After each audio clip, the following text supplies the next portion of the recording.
Morning guys, in today's video I'm hoping to discuss self-harm. I will put a trigger warning on this one. It's also not going to be for under 18s because although I'm trying just to inform people, I don't actually want to give anybody ideas. I'm aware this video will do that, but I'm trying to just raise awareness rather than encourage people. So quite often people think of traditional methods. This might be overdosing, cutting, burning, hanging. Quite often they're the ones when you say self-harm, that's what people think of. But then you've got being promiscuous, drinking, drug taking, not eating, not drinking, hair pulling, skin pulling or scab pulling, picking at your skin anywhere that sort of makes it raw, friction burning,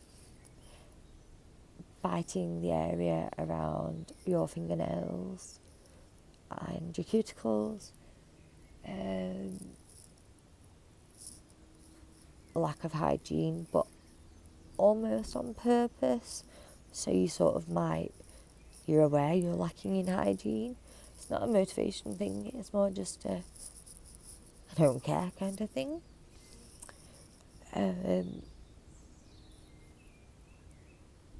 Reckless driving, such as speeding, basically anything that harms your body, funnily enough. And a lot of us don't think that things like drinking, gambling, fighting, drugs are classed as self-harm, but they are. Even such as generally it's purposely depriving yourself of sleep. But if you're regularly getting into situations you know are going to lead to you not sleeping, then that's also self-harm. And it's pretty crap. But trying to figure out, I guess, where the line is where we all as society need to sort of raise more awareness, more understanding and more recognition.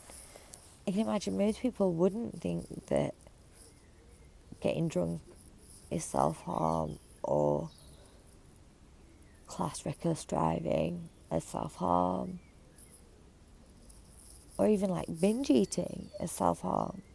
But it is, because for our bodies to function normally, we need a certain amount of food and fluids, but also we don't need too much food or fluids.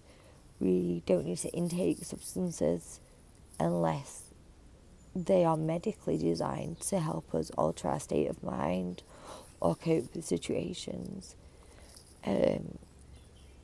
But it's not always the same mechanisms that you see on the TV or in movies.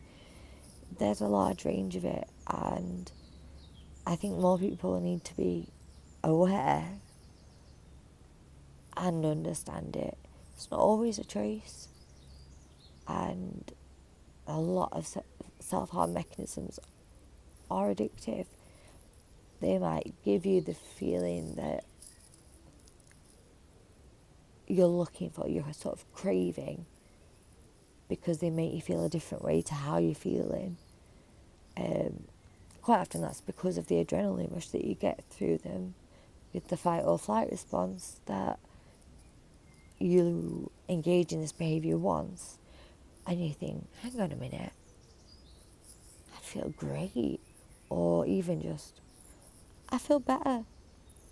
And it gets to the point where you don't care how long that moment of relief, feeling better, pleasure, euphoria, whatever you get from it, you don't care that it might only last 10 minutes after the situation, which is why self-harm is so risky.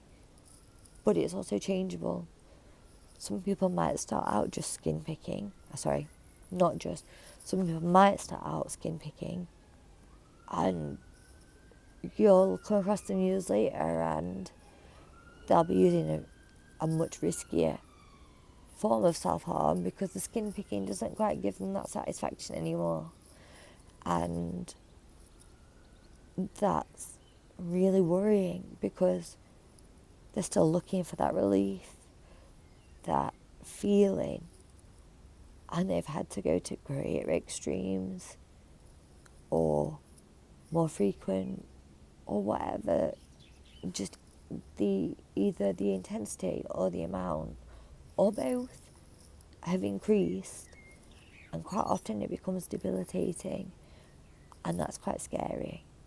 So it's just better that we try to recognise signs of it when people are younger to help them not engage in the darker methods once they get older. That's all I really have for this video because ironically I'm in a place of safety myself right now. I have had a couple of incidents and I'm not very well, but I still just wanted to make this little video. So thanks guys.